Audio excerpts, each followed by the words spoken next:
Price the lord. ಇಂದಿನ ವಾಚನದ ಧ್ಯಾನಕ್ಕೆ ತಮಗೆಲ್ಲರಿಗೂ ಸ್ವಾಗತ. ಸ್ವರ್ಗ ಸಾಮ್ರಾಜ್ಯ ಸಮೀಪಿಸಿದೆ ಎಂದು ಬೋಧನೆ ಮಾಡಲು ಯೇಸು ಸ್ವಾಮಿ ತಮ್ಮ ಶಿಷ್ಯರಿಗೆ ಆಯೋಗ ಕೊಟ್ಟು ಇಂದಿನ ವಾಚನದಲ್ಲಿ ಕಳಿಸೋದನ್ನು ನಾವು ಕಾಣ್ತೇವೆ. ದೇವರು ನಮಗೆ ಕೊಟ್ಟ ಆಯೋಗವಾದರೂ ಏನು? ತಪ್ಪಿ ಹೋದ ಕುರಿಗಳ ಬಳಿಗೆ ಹೋಗಬೇಕು, ಶುಭ ಸಂದೇಶ ಸಾರಬೇಕು.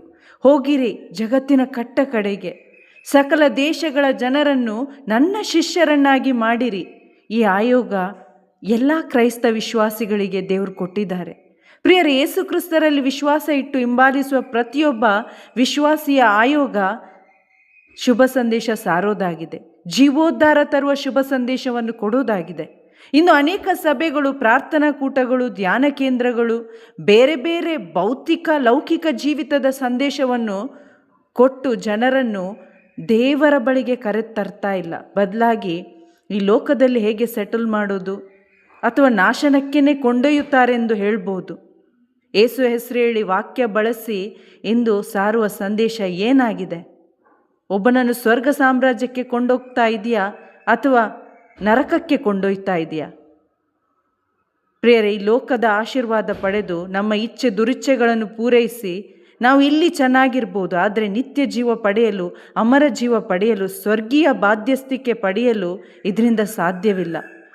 ಆದರೆ ಒಬ್ಬನನ್ನು ಸ್ವರ್ಗ ಸಾಮ್ರಾಜ್ಯದ ಮಗನನ್ನಾಗಿಸಬೇಕಾದ್ರೆ ಆತನಿಗೆ ಮನುಷ್ಯ ಕುಲದ ರಕ್ಷಣೆಗಾಗಿ, ಪಾಪ ಪರಿಹಾರಕ್ಕಾಗಿ ಶಿಲುಬೆಯಲ್ಲಿ ಸತ್ತು 3ನೇ ದಿನ ಪುನರುತ್ಥಾನರಾದ ಯೇಸುಕ್ರಿಸ್ತರನ್ನು ಸಾರಬೇಕು.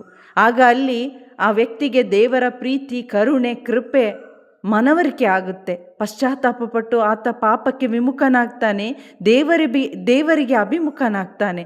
ಪವಿತ್ರಾತ್ಮ ಪಡೆದ ಆ ವ್ಯಕ್ತಿ ಹೊಸ ಜನ್ಮ ಆತನಲ್ಲಿ ಉಂಟಾಗುತ್ತೆ ಮತ್ತು ಕ್ರಿಸ್ತ ಆತನ ಮುಖಾಂತರ ಪ್ರಕಟಗೊಳ್ತಾನೆ. ಪರಿಶುದ್ಧ ಆತ್ಮರ ಸಹಾಯದಿಂದ ಆತನಿಗೆ ಮನಸ್ಸನ್ನು ನವೀಕರಿಸಲು ಸಾಧ್ಯವಾಗುತ್ತೆ. ಯೇಸು ಕ್ರಿಸ್ತರನ್ನು ತನ್ನ ಜೀವಿತದ ಮುಖಾಂತರ, ಅಂದರೆ ಕ್ಷಮೆ, ದಯೆ, ಪ್ರೀತಿ, ಶಾಂತಿ, ಸಹನೆ, ಈ ಎಲ್ಲ ಸದ್ಗುಣಗಳು, ಕ್ರಿಸ್ತನ ಸ್ವಭಾವಗಳು ಆತನ ಮುಖಾಂತರ ಹೊರಬರುತ್ತೆ. ಇಂದಿನ ಮೊದಲ ವಾಚನದಲ್ಲಿ ನಾವು ನೋಡ್ತೇವೆ, ಬಾರ್ನಬ ಮತ್ತು ಪೌಲರು ಇದೇ ಜೀವೋದ್ಧಾರ ತರುವ ಶುಭ ಸಂದೇಶಕ್ಕಾಗಿ ಪ್ರತ್ಯೇಕಿಸಲ್ಪಟ್ಟರು. ಪವಿತ್ರಾತ್ಮ ಭರಿತರಾಗಿ ಅವರು ಈ ಸಂದೇಶವನ್ನು ಸಾರಿದ್ರು. ಇವತ್ತು ನಾವು ಮನುಷ್ಯ ಬುದ್ಧಿಯನ್ನು ಉಪಯೋಗಿಸಿ ಬೇರೆ ಬೇರೆ ಸಂದೇಶ ಕೊಡುವುದರಿಂದ ನಮ್ಮ ಆತ್ಮ ಮತ್ತು ಇತರನ ಆತ್ಮನಾಶಕ್ಕೆ ಹೊಣೆಯಾಗಿದ್ದೇವೆ. ಅದರ ಬದಲು ಪ್ರಿಯರೇ, ನಾವು ಅದರಿಂದ ಉಳಿತಿಲ್ಲ ಎಂದು ಅರಿತುಕೊಂಡು ನಾವು ಕ್ರೈಸ್ತರೆನಿಸುವ ಅನೇಕರು ಪ್ರಿಯರೇ, ಸತ್ಯ ಶುಭ ಸಂದೇಶ ಏನೆಂದು ಮೊದಲು ಗ್ರಹಿಸಿಕೊಳ್ಳೋಣ. ಮೊದಲು ನಾವು ರಕ್ಷಣೆ ಪಡೆದು ಸ್ವರ್ಗ ಸಾಮ್ರಾಜ್ಯ ನಮ್ಮ ಮಧ್ಯೆ ಇದೆ ಎಂಬ ಸಂದೇಶ, ರಕ್ಷಣೆ ಕೊಡುವ ಸಂದೇಶ ಇತರರಿಗೂ ಸಾರೋಣ. ಆಮೇನ್. Praise the lord.